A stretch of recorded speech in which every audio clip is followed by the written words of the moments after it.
Okay, meeting is called to order, January 18th, 2020, Gold Hill City Council goal setting. Roll call, Gary. Mayor Studebaker. Here. Councilor Bishop. Here. Councilor Hinckley. Here. Councilor Here. Councilor Palmer.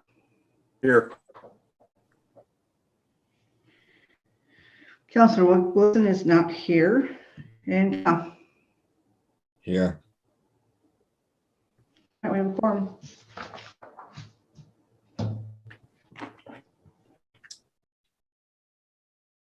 Allegiance. I pledge allegiance to the flag, United States of America, to the republic for which it stands, one under God, indivisible, liberty and justice for all. Okay. So this is a work session for goal setting to review that we developed a year ago. Do we have anyone in the queue? No, I don't see anybody in the. All right.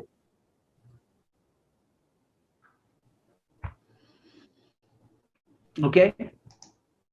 Everyone received the committee goals from Jared.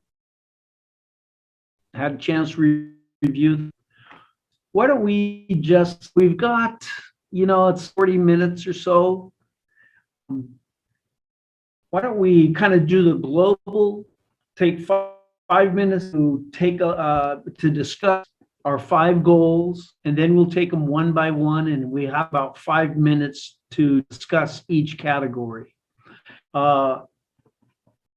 We have between 3 and 5 goals under each of the categories. Maybe after we go through them here in just a few minutes, if anyone has strong feelings of another goal that we should add to it, or one of these 5 that we eliminate, we have your chance to add your input.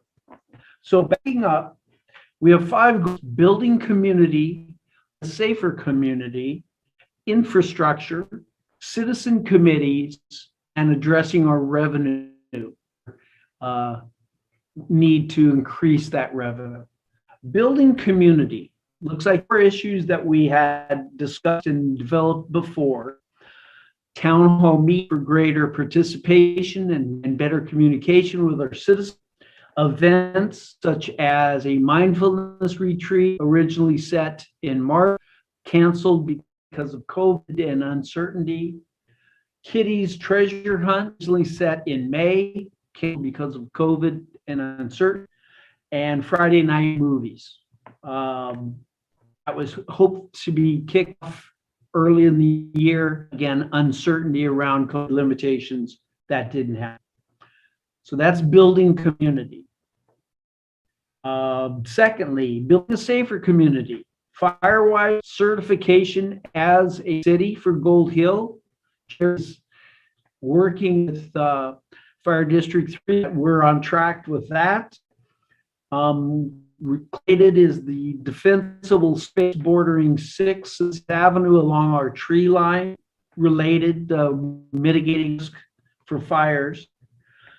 Number 3, invasive species along the river, again providing fuel, tinder for fires along the place that we're at risk for firing and spreading to town. Village communication, related to emergency plan and how we can communicate with ourselves if something catastrophic or a big community-wide concern occur. And fire goats as again to address reducing our timber and burnable undergrowth. Number 3, infrastructure. We talked about standardizing our Muni code, which I believe on track and is getting addressed as we speak. Number 2 is the water plant. I believe our engineers have been tasked with that. We got an extension from the DEQ, but that is being worked on. Really, our drinking water river. Again, in a fire, that 1 million gallons will be gone very, very quickly. And our downtown district, things like the water problem along 2nd Avenue, as well as sprucing it up. Our 4th big category was committees. 3 that we are trying to get staffed and active: Parks, Planning, and Ethics. We heard from Parks again. Planning is meeting, and apparently they are working effectively and working through issues that come up. And ethics, we've had some issues as far as participation, but it's still a standing committee that we are entering applications for in. And finally, revenue increase, 3 items. Deferred maintenance. Again, the good news is with this windfall we've received, we're going to be able to address some of the issues. Grant writing with RV COG as the starting point, and a food truck spot. Anyone, another goal that we should add to our consideration? Yeah. So I don't know how much everybody follows the state agenda, but pursuant to House Bill 2560, which becomes effective January 1st, 2022, relating to expanding remote participation of public and self-government through use of technology, we are actually under obligation to do the most that we can to expand remote access to our citizens. Right now, we're doing a really good job, but there are a number of counselors and citizens that would like to go back to chambers. We are still under obligation at that point to continue remote outreach to citizens and having these meetings broadcast online. And pursuant to that law, I think that we should make it a goal this year that within the year to do the AV overhaul of City Hall, doing things like another television, I think, expanding the broadband up there, bettering the streaming capability, as well as I know Jerry and I talked about doing an overflow room on the other side of City Hall for social distancing. All of that is going to cost money. It's not going to cost much money. And I believe Jerry has a couple funding sources that he's looking at. But I think that that should be a goal within the next year to really make our city hall as remote friendly as possible, considering that that's a mandate that's being put down from the state. And I think Gold Hill,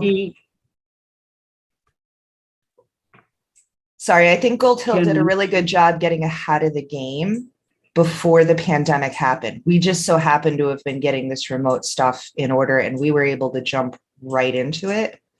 And I think that we should continue that progress. Gold Hill was one of the first, if not the first city in Oregon to go completely remote when the pandemic happened.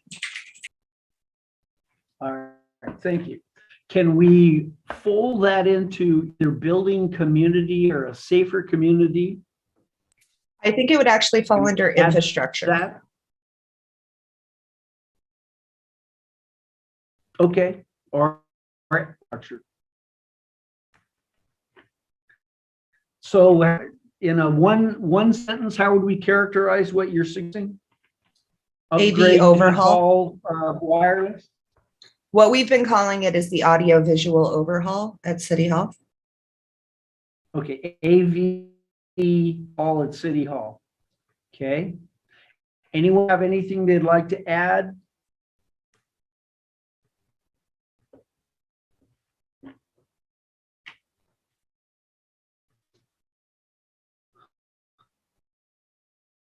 Okay, well, how about if we take them one at a time? Building community for about 5 minutes. your thoughts on how we can build a community. This has been a rough time with the COVID interruptions and our need to protect our vulnerable parts of our population and reducing meeting and ability to go downtown. Is there anything else we can add to this, or how would we prioritize the 4 items that we have under that category?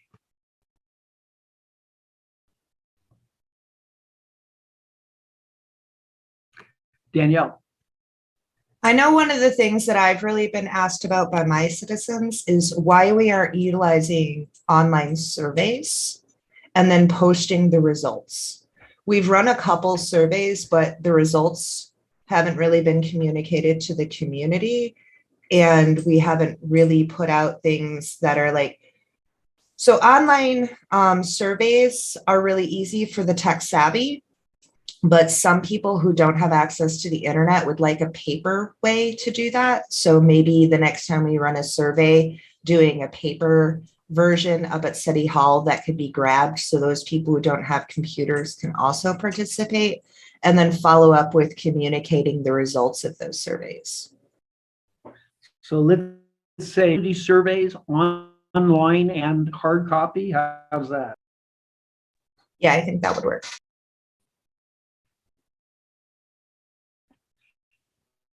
Yeah, that's important as far as our communication. That might be part of our village communication. I think we could let into that. Jerry, do you have any experience, Terry, in doing community surveys? Not community surveys. I mean, I've done surveys getting both of my degrees using SurveyMonkey, but I'm sure that we can figure it out. I don't, it should be pretty easy to do. And then, yeah, I'm not afraid of it. Shouldn't be a problem. SurveyMonkey, which seems to be kind of a standardized platform to help small group have the expertise. Danielle? The other thing besides surveys that I would like to bring up at this time is social media. Gold Hill officially still does not have an official social media presence. And I went online and I counted how many Gold Hill Facebook pages there are. There are over 12. And that's random citizens that are presenting a face of Gold Hill, and there is no official voice. And we can block comments. We don't have to allow discussion. It is just a community page. And I would like to bring up that now is the time to get a social media presence when we can't meet in public and it's very difficult to communicate with the citizens. Malia? I agree that that's a really high priority. I think that should be its own line item on here. And I think that we should really highly prioritize that. I'd like to make just a general comment about this whole process. We're looking at last year's goals here, and I just went through and put pluses and minuses about, next to the ones that we've achieved and the ones we haven't. And most of them have minuses. And we haven't looked at this list since we made it last January. So I think that, when you make goals and you don't make any progress on them, you need to look at your process. So I think we need a process of regularly looking at our goals and not just putting an item down here, but saying, who's going to do it? What are they going to do it? When are they going to do it? And how are we going to measure progress here? So, we can just sit here and put things on a list and then forget about them for a year. Nothing happens. What's the point? So I would like us to get a little more specific on these and talk about who's going to do it. What are they going to do? How are they going to do it? When are they going to do it? And when are we going to review progress on these goals? Those are good points. Carrie? I can set an example, a Gantt chart that you can use to track goals. It's a spreadsheet, and you can put due dates and progress and when it's supposed to be due and who's. Okay. Maybe we reformat these onto a spreadsheet with the 2 additional columns that would make it more specific and more action oriented brought up? I can send an example if you want to take a look at it. Okay. Malia? I'd like to suggest that we look at these goals at least quarterly. Reevaluate progress at least quarterly, maybe a quarterly goal meeting.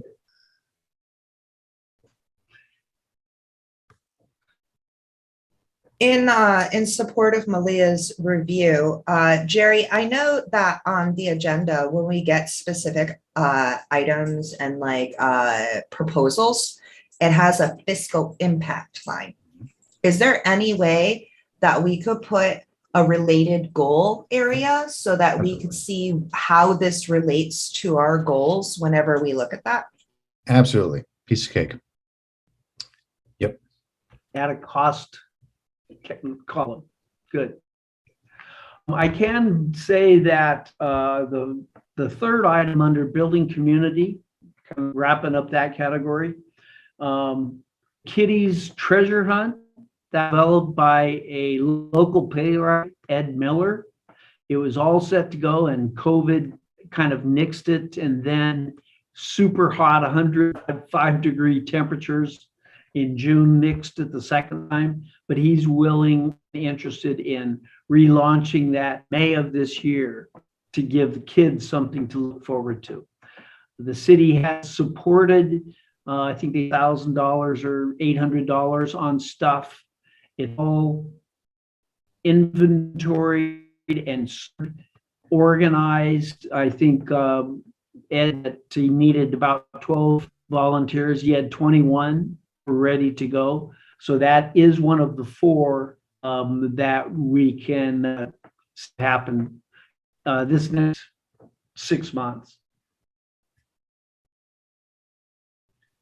Okay, so let's, Jared, what do you think? A separate work session quarterly, or can we make this as one of our one of our meetings on a quarterly basis? I can definitely just include it on the agenda for one of our meetings each quarter. It'd be, just a little bit more extended staff report on my behalf, but not a problem whatsoever. One of the things I was going to include with this agenda, and I should have done it, I apologize for not doing it, is, when we talk about setting goals, there's a theory called SMART, meaning are your goals specific, measurable, achievable, realistic, and timely. And if we keep those in mind, I think it goes in line with the other counselors who want accountability. They want an update to make sure that we are, striving towards those goals. But yeah, definitely, I'm all about making sure that we stay in line with what the council wants to do. And if you don't mind, if I hear something that I'm thinking there's just no way we can do it, hopefully you'll at least hear me out, because the whole attainable thing is the part that we want wins on both of our sides. The council wants wins. I want wins. So hopefully, if you just give me that, just that opportunity to say, hey, I'm not quite sure we could pull this off in a year, at least we can discuss it and move from there. But yeah, a quarterly update I think is easy to do. And then Carrie's got she can put together a spreadsheet to talk about progress on these. I think it's very doable. Thank you. Sure. Building safer communities. So the 5 items that were listed there, it looks like 4 of them were related to fire mitigation, the Firewise community, defensible space on 6th Avenue, river, invasive species, blackberries, and fire goats. Actually, they're all related. The village communication was very much oriented around alerting people that there's a problem coming. Jared, could you give us an update on the Firewise community certification? Has there been any progress since we spoke last?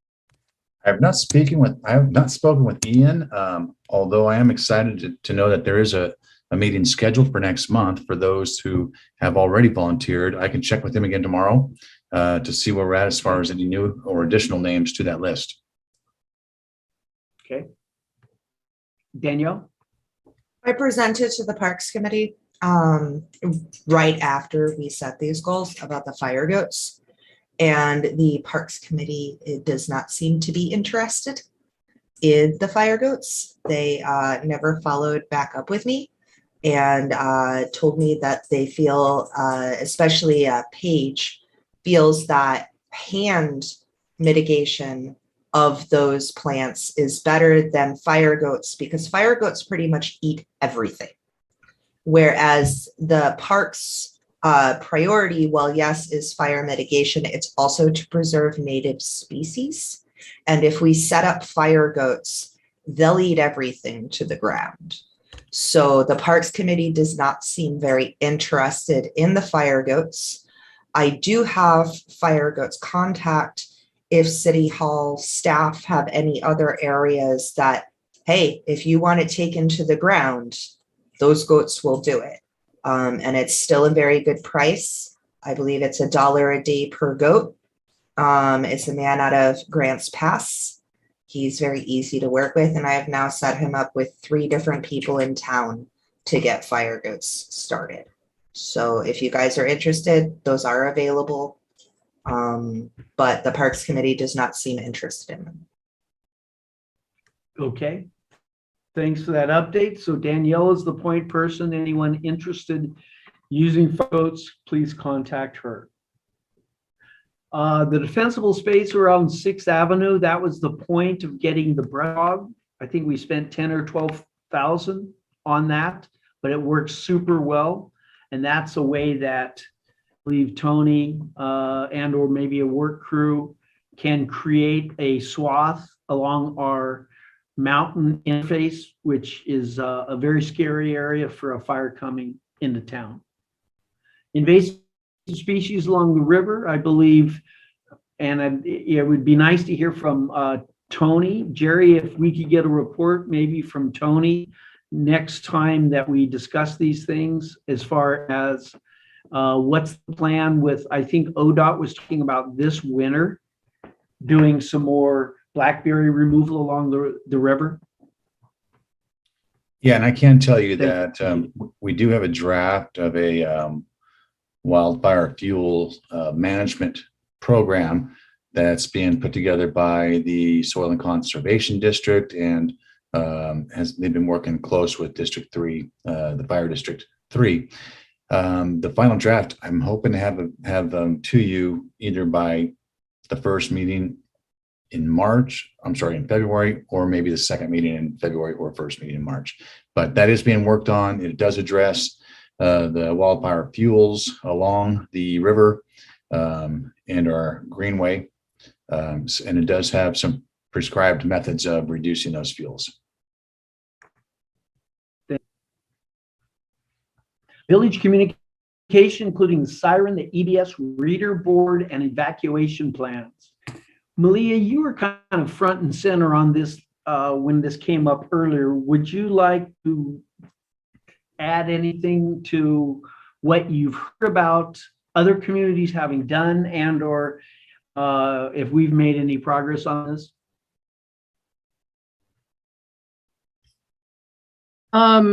So one of the LOC meetings I attended that was for people in elected positions in small cities.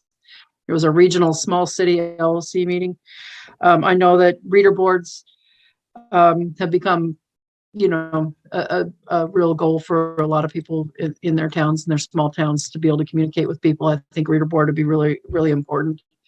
Other than that, I think my only input there was about the evacuation plan. Okay. And I believe there was some pushback reader boards from ODOT if it were on 2nd Avenue, but we would simply have it not face 2nd Avenue, and that should address that. Danielle? I would like to bring up again that the social media is another area for this, for an emergency. There were gunshots the other day, and I didn't know where they were coming from. I went on one of the Gold Hill Facebook pages, and it was not 30 seconds after the gunfire started, somebody had posted up there, and there were already 17 comments.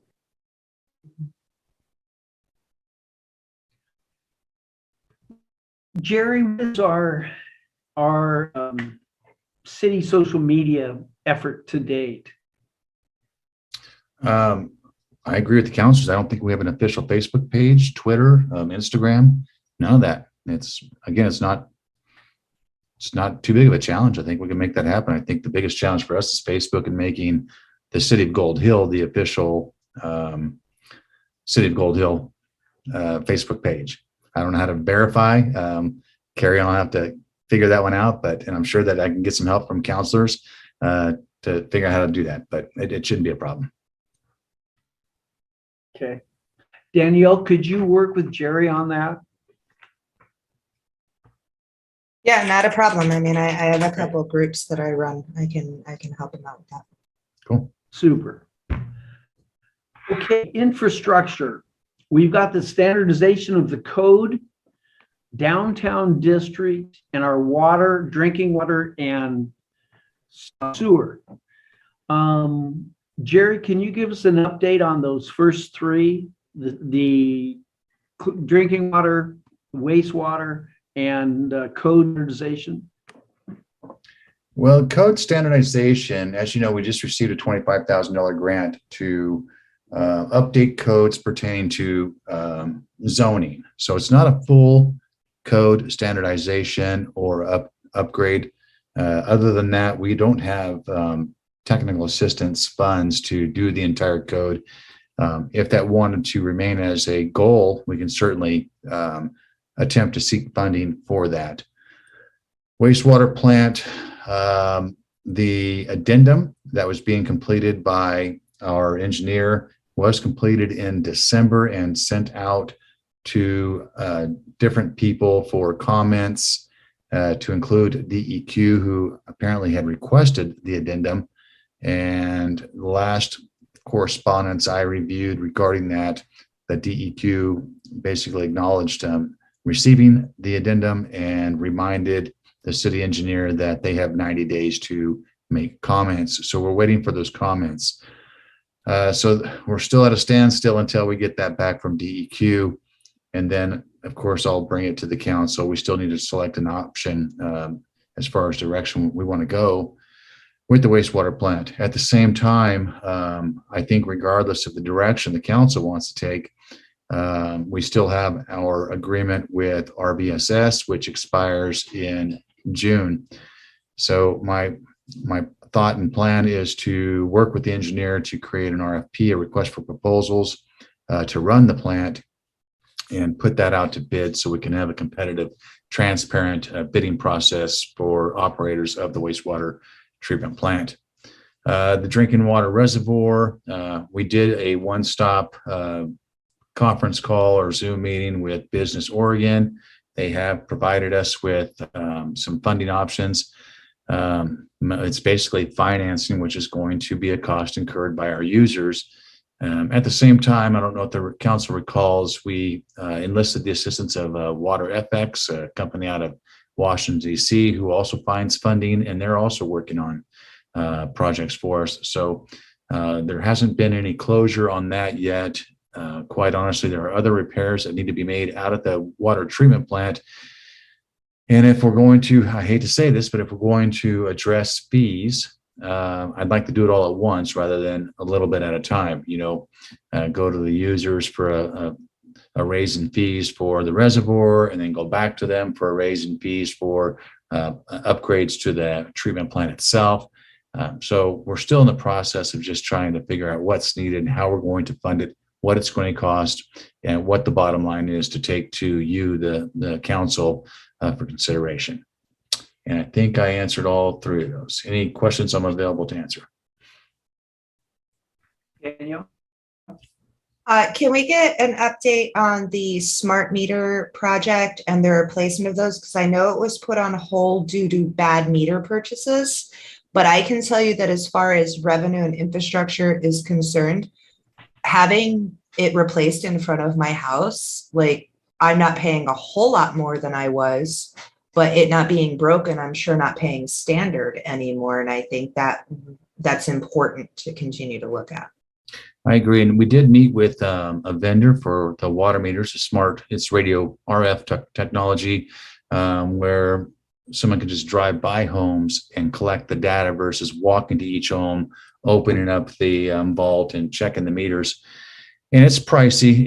It would have to be grant funded. I'm looking into funding for that. It's something I really want to do. You're right, Counselor. As far as accuracy, it's huge. I mean, the accuracy is much better than what we have, but it's also it's working smarter than harder. You guys know that when we had one of our workers down because of a fall, I helped pick up leaves, and that's work.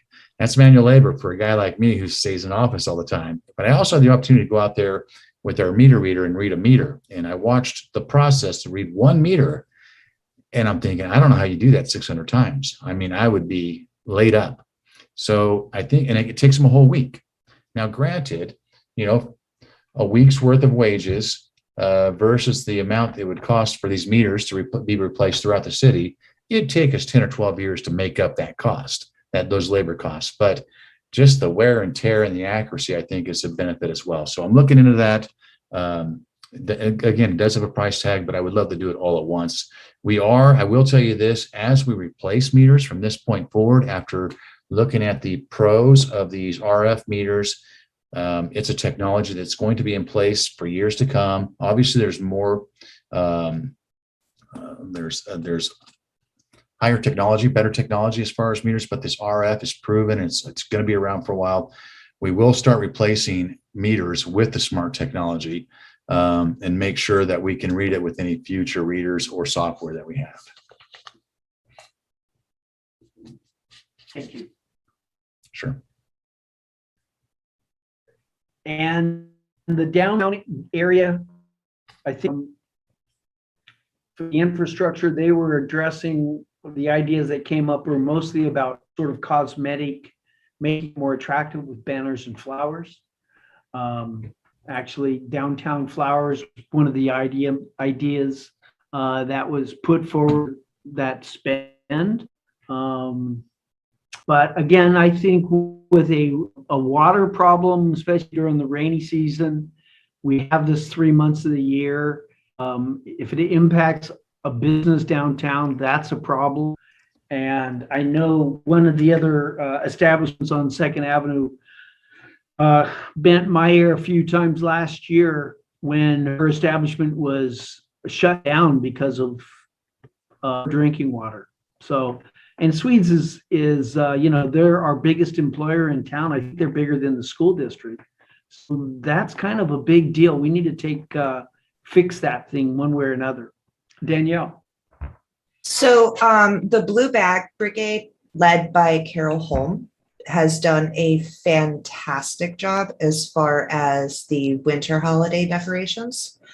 I would like to ask Jerry or Carrie to reach out and find out if they're going to continue doing that, and potentially if they would like to expand that. If once they get all of the winter stuff that they want, maybe we could look at 4th of July stuff for town or Halloween stuff for town, and continuing that Blue Bag Brigade, because they managed to do a fantastic job downtown this year. And maybe we can continue that momentum for the rest of the year as well. I can find out. Yeah, Go ahead, Carrie. Carrie. So as far as talking to Carol, we're going to continue. I'm still handing out blue bags and people are still bringing them in. So as far as I know, the plan is to continue through 2022. So maybe the question could go out, can they expand the scope of what they spend their funds on to include maybe downtown beautification like flowers? And Okay. where are we on our one big event that's kind of got put on the back burner because of the COVID infection, but our Gold Dust Days happens first weekend Saturday in June. What is the consensus of people as far as having a Gold Dust Days? Malia. Well, I was just going to say that somebody from Can Do just put that on Facebook, asking if they wanted what the public thought about continuing with Gold Dust Days, and it was overwhelmingly positive. People were saying, yes, yes, yes, please bring it back. Please bring it back.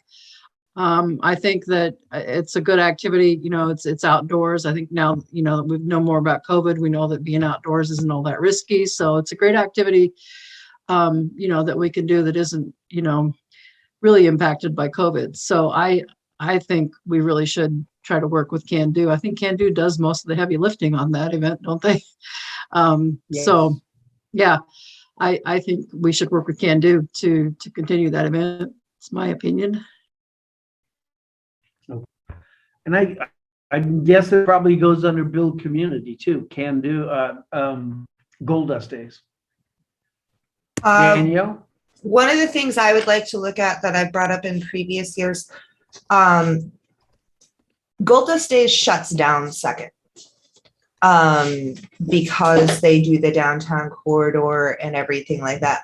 I'm wondering whether or not necessarily moving it off second, but because COVID, expanding it to other areas in town. So seeing whether or not we can use the parking lot over there by the postal service and expanding it into there and not backing it up into that much smaller section, if that makes sense. Because when we're looking at social distancing, even outdoors, that one area becomes very crammed with people and it shuts second down. So maybe seeing if we can use more of the downtown space and expanding it out so maybe we don't block traffic so much. Maybe you can suggest that to Can Do, reach out to Joel and bounce that off him. It's really their baby, but I has some merit to consider that. And he may be very amenable to it. Okay, in our final 5 minutes, citizen committees, we have 3: planning, ethics, and parks. Do we have anything to add to the conversation about that other than what was written in there? Malia? Yeah, there's openings on both planning and parks right now. And I think that maybe the goal should be to get those fully staffed. I don't think there's any hope of ever getting an ethics committee together. I really don't. I don't think people in town want to be on a committee where they're going to have to be looking at the ethics of their neighbor. I think we should abandon that goal because we're never going to achieve it. And I like to have goals that we can achieve. I think that if there's ethics commissions, people just need to take them to the state. Seconded.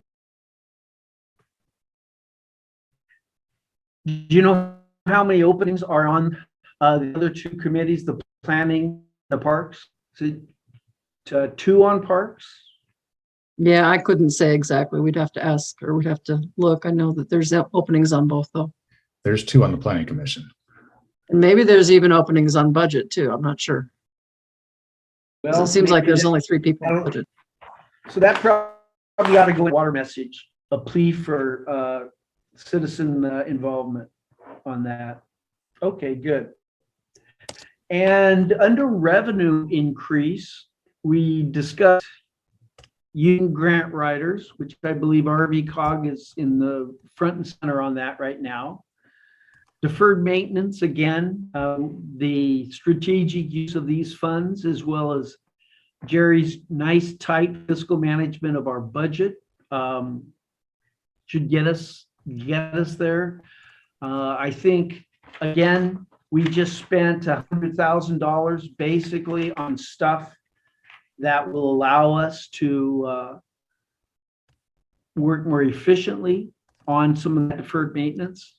You know, the leak detector and the vac truck and that sort of that will address those to a certain degree. Jerry, what's the update on the grant writing with RVCOG? What are they working on specifically? The COG. Oh gosh. I'm thinking. We just read the email. Let me think of They this. came up with the code standardization 25K funding, correct. right? That's correct. But they also Is there reached out anything to else us. that they're working on for us? They did. Hold on. Let me see if I can find it real quick.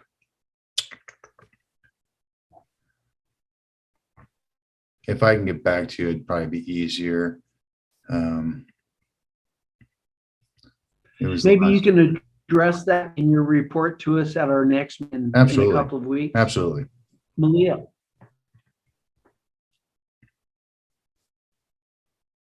So, the food truck spot, I think that that's a good idea to do something like that, but I don't see that it should be under this category. I don't think it's really gonna substantially increase our revenue to have a food truck spot.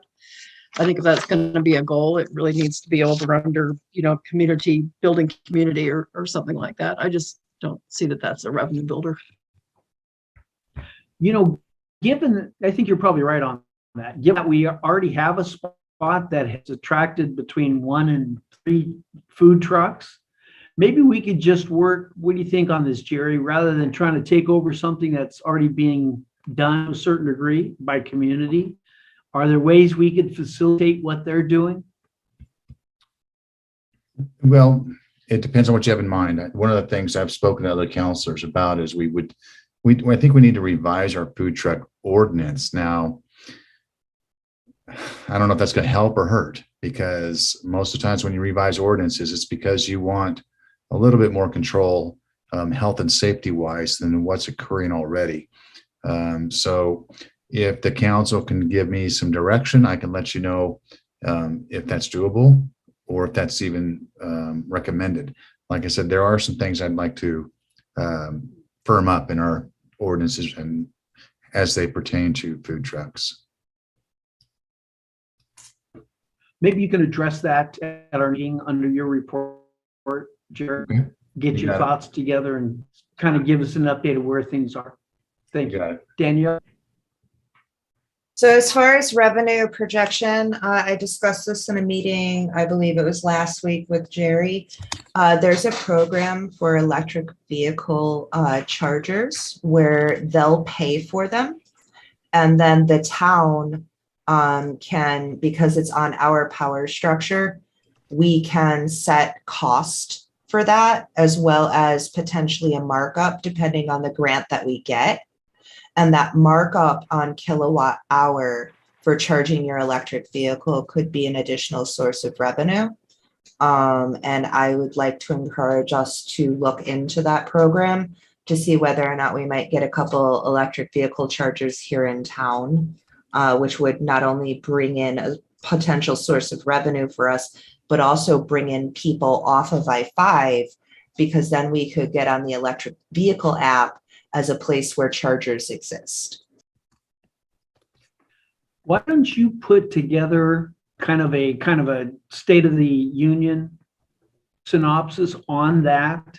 It used to be that the Tesla charge stations didn't charge anything. I don't know that that's still the case. They do charge some now.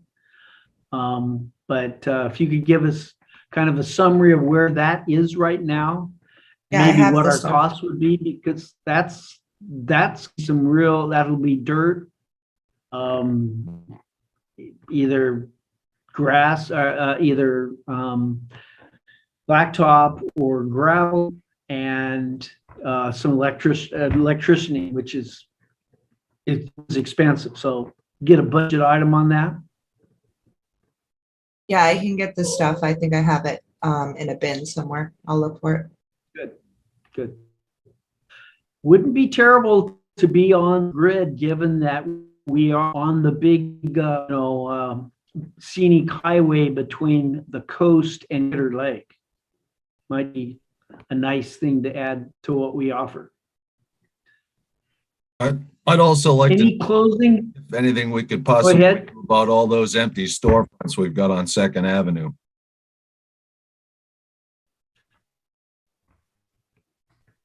What Uh, more specifically are you thinking on that? Well, I was wondering if there was any kind of incentives that we've either thought about or employed to help get those actual businesses into all those empty storefronts that we have on Second Avenue. I know they're private businesses, but we can't strong arm anybody, but we can sure do some talking if we can. Yeah, they occupied space in town. Danielle? Councillor Rigney, I believe all of those empty storefronts are owned by one resident of Gold Hill. And there have been initiatives to try and communicate with that individual. Yeah, it's my understanding that they are intentionally leaving them empty. Good for them. Let's work on it.